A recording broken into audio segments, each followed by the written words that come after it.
When it comes to spotting wealth in a natal chart, it's not just about one placement or one house. There's a bigger picture. Sometimes it's easy to see, and sometimes it isn't. Now, I've already posted videos about the 2nd and 8th houses and how to see whether you're more likely to earn your own money or be supported by other people's resources. But I want to go deeper into this. It's fascinating. I'm using the chart of someone I know personally, and this person has wealth indicators all over their chart. They do not have money problems, but they could have if they had ignored some things. So get comfortable because I'm going to break this down for you. One of the biggest indicators of wealth in astrology is Jupiter. So let's start there.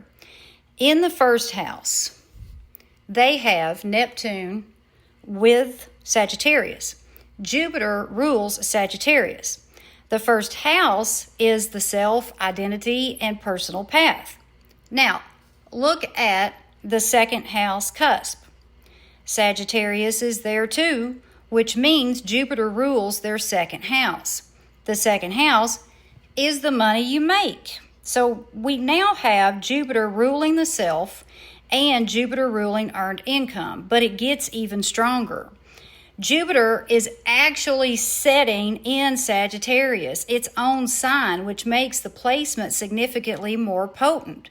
You have rulership here, okay? Then, let's see, the part of fortune is conjunct Jupiter. The part of fortune shows where fortune, luck, prosperity, and success naturally flow in your life. And since it's setting with Jupiter and Sagittarius, this chart is just screaming Jupiter energy around this person's path to make money. And it's just all clustered together. But it goes even deeper. Now, this is a very interesting chart, but I'm only focusing on signs of wealth here and nothing else. Now, let's look at the 5th house cusp. Pisces is there.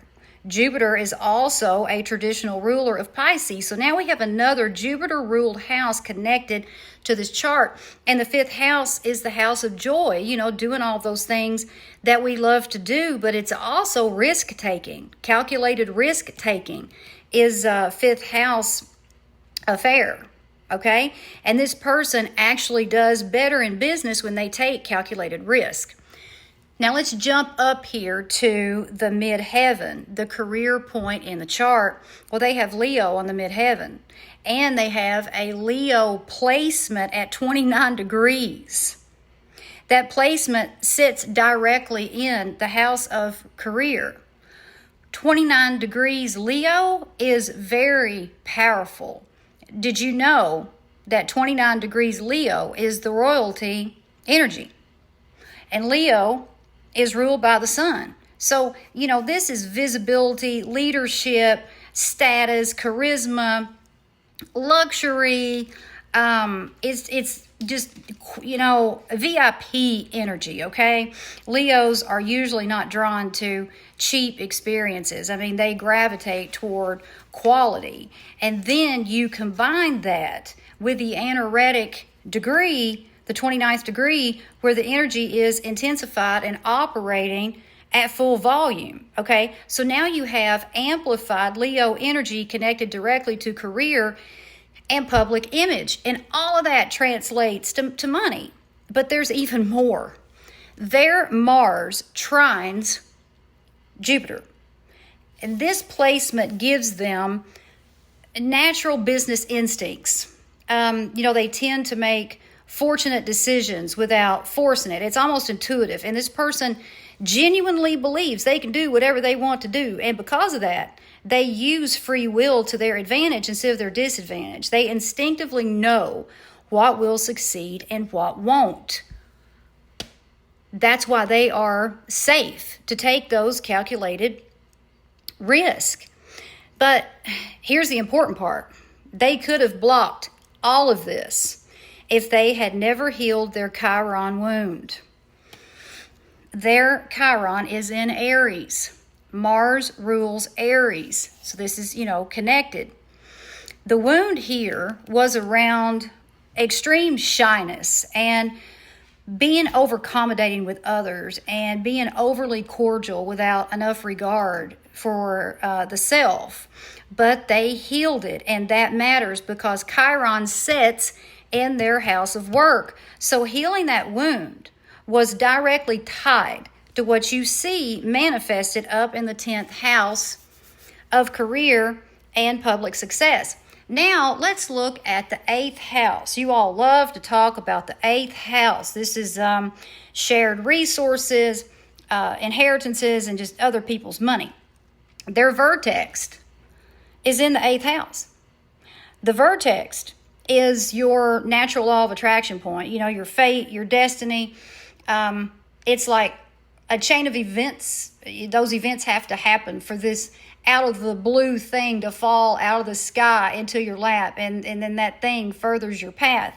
That's how the vertex operates. So part of this person's destiny involves dealing with other people's money, assets, and inheritances. And that actually happened. They inherited a large piece of land. I want you to look at the 4th house. The 4th house, land and property, are part of those 4th house affairs. You have Aquarius on the cusp. Well, Aquarius represents big energy, expansion, large networks, that big dog energy. And this was a very large piece of land. Then look back at the 8th house again, and they have Venus in Cancer there. Venus is value, love, beauty, all the things that we love. And Cancer rules family, roots, emotional nurturing, emotional attachment. And they deeply loved the land they inherited, and the family transferred the property directly to them. Now, let's take this a step further. I want you to notice something. Cancer is also on the cusp of the ninth house, which is the natural house of Sagittarius. It's another Jupiter connection. And right now, Jupiter is traveling through Cancer. By the summer, Jupiter will have moved into Leo. This person already knows more wealth is coming down the pipeline by summer. That's already in motion. It's been confirmed. So this is why I always tell people, don't isolate one placement and assume that tells the whole story. A natal chart is a giant puzzle. You have to look at the patterns and the rulerships and the aspects and just the whole picture, and then look at how all of the energy connects together. That's where the real story is.